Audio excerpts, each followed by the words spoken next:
Hello everybody, and welcome back to Screen Stars, and welcome to another classic film review. And today's film review is the 1985 science fiction film Enemy Mine, a film that is directed by Wolfgang Petersen and stars Dennis Quaid, Louis Gossett Jr. and the late great Brian James.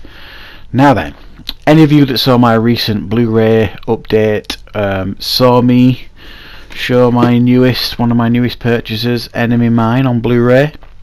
I was really pleased to get it, and I said in my update that I was imminently going to be doing a classic film review for this film because I absolutely love it, and I think it's one of the most underrated science fiction films of all time, and I do stand by that. It's a film. If you've never seen Enemy Mine, it's a science fiction film.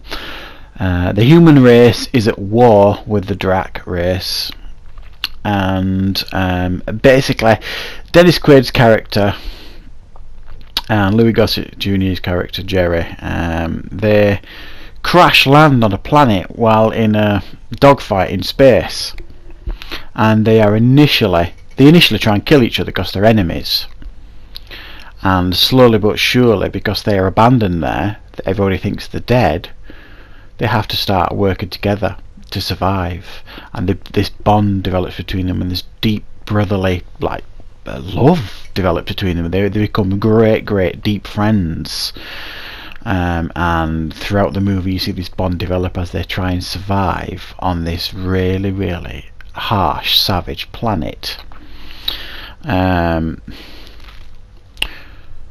Something happens. I'm gonna have to spoil it, guys, to really talk about this film. If you've never seen it, my apologies, but it was made in 1985, so there's a good chance you have. The Drax species is asexual, so that they can give birth without a partner, and Louis Gossett Jr.'s character becomes pregnant, much to the amusement of Dennis Quaid, and then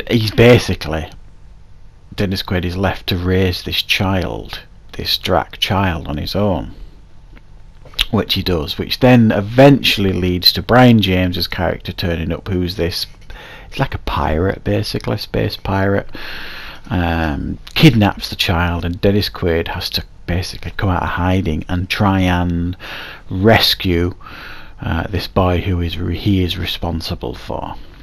And that's the basic outline of this film, with a little bit of a spoiler thrown in there. But to really talk about this film, you have to really give the full, idea of what the film's about with this one.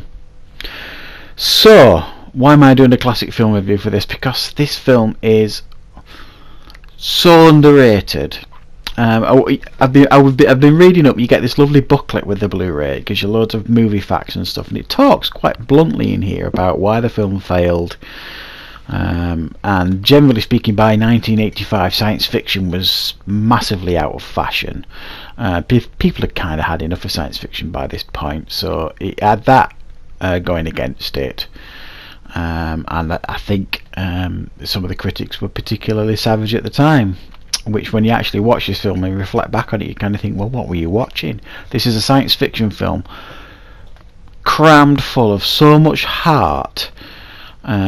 It's actually quite a beautiful film at times. It's one of Dennis Quaid's earliest films. I think he had done a few things. He'd even done a film with Louis Gossett Jr. a couple of years previously in 1983, which was the infamous Jaws 3D, and they were both in that together, so they were familiar with each other. They'd worked on screen before together.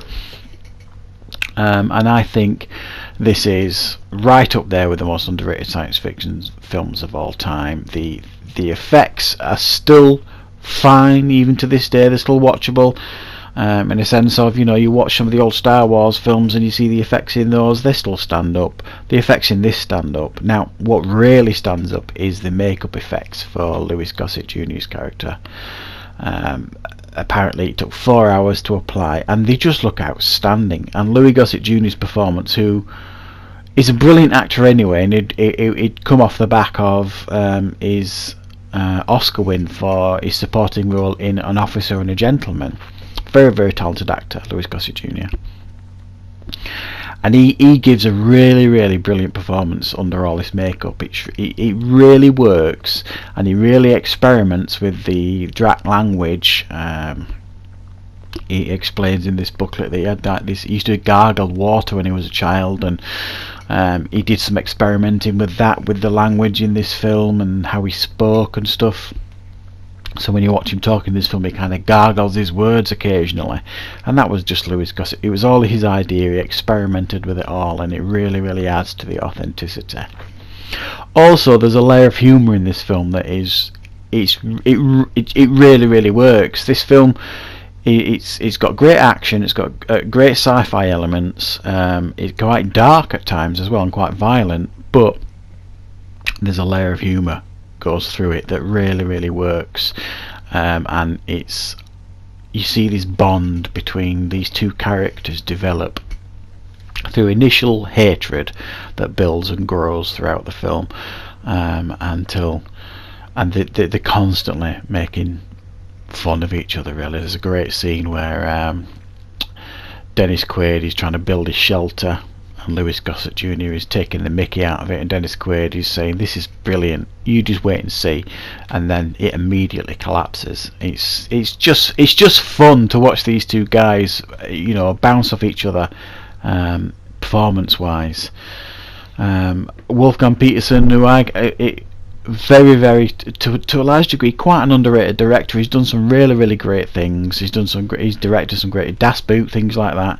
Very talented director, and I think he created almost like a thinking man's sci-fi here. It wasn't just pew pew pew sort of thing.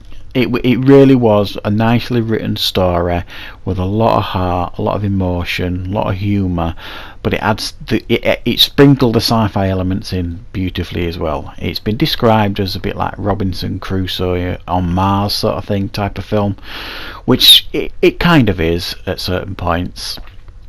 So for me, one of the best science fiction films, certainly the 80s, definitely one of the most underrated science fiction films of all time, and it is a true sci-fi classic. So I'm going to give it an 8.5 out of 10.